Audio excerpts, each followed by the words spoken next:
বর্তমান শিক্ষা ব্যবস্থার ভিতরে এমন এক পরিস্থিতি, এমন এক বেজাল সৃষ্টি করা হয়েছে, উলামায়ে কেরাম শুধু জবানে ওয়াজ করবে, আপনাদেরকে শোনাবে, এটা উলামায়ে কেরামেরই শুধু দায়িত্ব না। বাংলাদেশ দ্বিতীয় বৃহত্তম মুসলিম রাষ্ট্র, এদেশে 91% 91.4% মুসলমান এদেশে বসবাস করে। সংখ্যায় মুসলমান কম না বেশি? 100-র মাঝে 91 থেকেও বেশি সংখ্যায় আসছে। 2021 সালে যে আদমশুমারি হয়েছে, জনশুমারি, এর রেকর্ড হিসাবে 91.04% হচ্ছে মুসলমান অধিবেশী। মুসলমানদের দেশে এত সংখ্যক নাগরিক থাকার পরে এ দেশের শিক্ষা ব্যবস্থায় এমন এক পরিস্থিতি নাজেহাল সৃষ্টি করা হয়েছে, যার ভিতরে মুসলমানদের কৃষ্টি কালচার, কোরআনী দৃষ্টিভঙ্গি, ইসলামিক দৃষ্টিভঙ্গি, ন্যায় বিচারের দৃষ্টিভঙ্গি, এই বিষয়গুলা বর্তমান শিক্ষা ব্যবস্থার ভিতরে চালু নেই।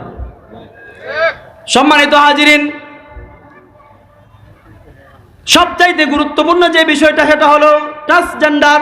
কি ট্রান্সজেন্ডার? ট্রান্সজেন্ডার এটা হচ্ছে একটা ইংলিশ শব্দ। যারা আমরা স্কুল, কলেজ, ইউনিভার্সিটিতে পড়ালেখা করেছি, আমিও অনার্স মাস্টার্স করেছি ন্যাশনাল ইউনিভার্সিটি থেকে। ট্রান্স অর্থ হচ্ছে পরিবর্তন। আমরা অনেক সময় পড়েছি ট্রান্সলেশন, অর্থ হলো ট্রান্সলেট ইন্টু বাংলা, মানে বাংলাতে ইংরেজি লেখা আছে, এটার বাংলা লিখতে হইব, এটাকে বলা হয় ট্রান্সলেশন। জেন্ডার অর্থ হচ্ছে লিঙ্গ। বর্তমান সময়ে ট্রান্সজেন্ডারের মাধ্যমে, শরীফা হওয়ার গল্পের মাধ্যমে এদেশের মানুষদেরকে ইসলাম থেকে অনেক দূরে সরে দেওয়া হচ্ছে।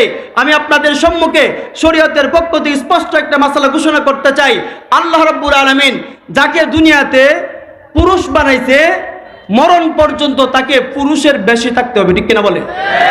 আল্লাহ রাব্বুল আলামিন যাকে নারী বানিয়েছেন, নারী হিসাবে দুনিয়াতে পাঠাইছে, তাকে মৃত্যু পর্যন্ত নারীর বেশে নারী হয়ে থাকতে হবে, না পরিবর্তন করা যাবে? সম্ভব না। আল্লাহ রাব্বুল আলামিন যাকে তৃতীয় লিঙ্গের অধিকারী হিজড়া বানিয়েছেন, ফতোয়ার কিতাবের মাসালা হলো, যেই হিজড়াকে দেখার পরে আকার ইঙ্গিত, বডি স্ট্রাকচারে পুরুষের সাথে বেশি মিল পাওয়া যায়, ওই হিজড়াটা পুরুষের বেশে জীবনযাপন করবে। যেই হিজড়াটা আকার ইঙ্গিতে নারীর মতো ভাব বোঝা যায়, নারী বহন করে, এমন আকার ইঙ্গিতের স্ট্রাকচারওয়ালা এই হিজড়া মানুষটা নারীর সাথে মিশেই জিন্দেগি যাপন করবে। এটা হচ্ছে ইসলামের দৃষ্টিভঙ্গি বা শরীয়তের মাসালা। তো মুহতারাম হাজিরিন, কিন্তু বর্তমান সময়ে ট্রান্সজেন্ডার শরীফার গল্পের মাধ্যমে যেই জিনিসটা শিক্ষা দেওয়া হচ্ছে, অথবা যেই জিনিসটা সংসদের এই মুসলমানদের দেশে আইন পাশ করার চেষ্টা করা হচ্ছে, সেটা হলো যে একটা মানুষ ছোটবেলা থেকে, মার গর্ভ থেকে ছেলে হইয়া জন্মগ্রহণ করার পর তার যদি মেয়েলি ভাব নিয়া মেয়ে হইয়া থাকতে মন চায়, তাহলে এই দেশে একটা আইন করতে চাইতেছে যে পুরুষ জন্ম হওয়ার পরেও তার ইচ্ছা নারীর মতো সাজগুজ করত, তার ইচ্ছা আমি নারী হইয়া জীবনযাপন করব, নারীর মতো আমি পোশাক আশাক করব, আমি মনে মনে নিজেকে নারী মনে করি, তাহলে তাকে একটা বৈধতা দেওয়া হবে, হ্যাঁ তুমি পুরুষ হইয়াও নারী, নাউজুবিল্লাহ, তুমি পুরুষ হইয়াও নারী।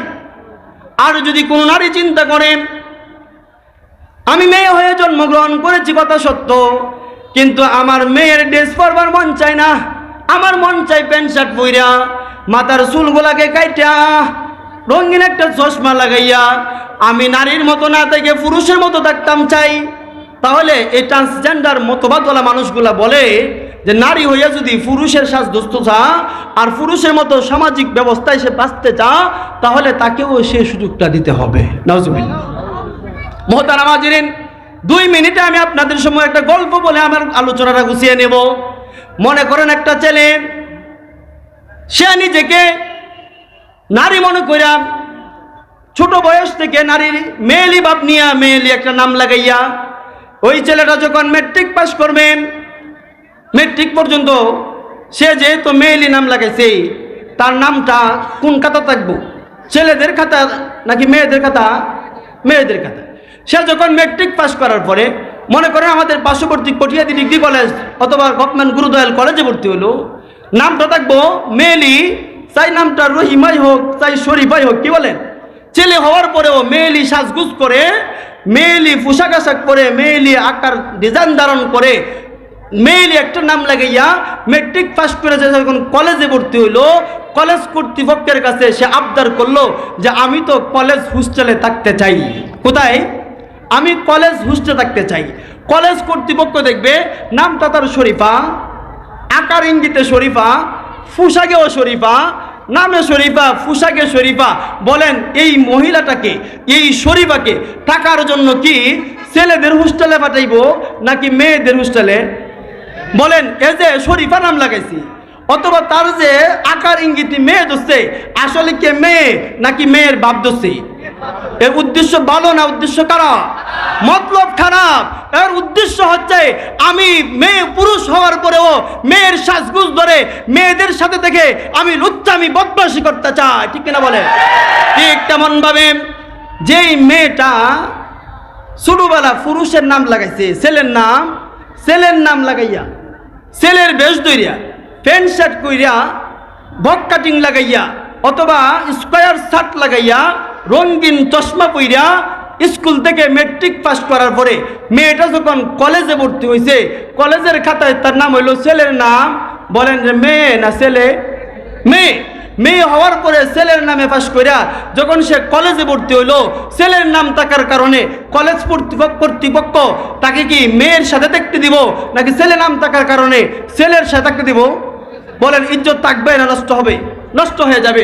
এই জন্য মুহতারাম হাজিরিন, সামাজিক অবস্থাকে ঠিক রাখতে চাইলে, আপনা আমার মা বোনদের ইজ্জত ঠিক রাখতে হলে অভিভাবক যারা আছে তারা সকলেই সচেতন হতে হবে। 91.04% মুসলমানদের দেশের ভিতরে এ ধরনের ট্রান্সজেন্ডারের মতো এই অসভ্য মতবাদ আমরা পাশ হতে দিব না ইনশাআল্লাহ। আল্লাহ রাব্বুল আলামিন আমাদের সকলকে কোরআন হাদিসের পক্ষ থেকে জীবন উৎসর্গ করার, কোরআনের পক্ষ থেকে মরার, কিয়ামতের এই বিভীষিকাময় সময় চলে আসবে। আমি আজকে ভালোই করি মন্দই করি, কাল কিয়ামতে আমার আমলনামায় চলে আসবে। আল্লাহ যখন বলবে মা গাররাকা বিরব্বিকাল কারীম, আমি দয়ালু প্রভু তোমাকে এত আদর যত্ন করে মানুষ বানাইয়া দুনিয়াতে পাঠাইলাম, কে তোমাকে ধোঁকা দিয়েছিল? কোন স্বার্থের কারণে এই শরীফার বিরুদ্ধে কথা বলো নাই? ও অভিভাবক বৃন্দ, ও স্কুল কলেজ ইউনিভার্সিটি স্যারেরা ম্যাডামেরা, ও সরকারি প্রশাসনের বিভিন্ন কর্মকর্তারা, আপনারা কেন হক কথা বলেন না? আপনারা কেন এই ঘোষণা দেন না যে আমরা এই ধরনের মতবাদ এদেশে কায়েম হতে দিব না? আল্লাহ রাব্বুল আলামিন আমাদের সকলকে ন্যায়ের পক্ষে, কোরআনের পক্ষে, ইসলামের পক্ষে থাকার তৌফিক বলেন আমিন।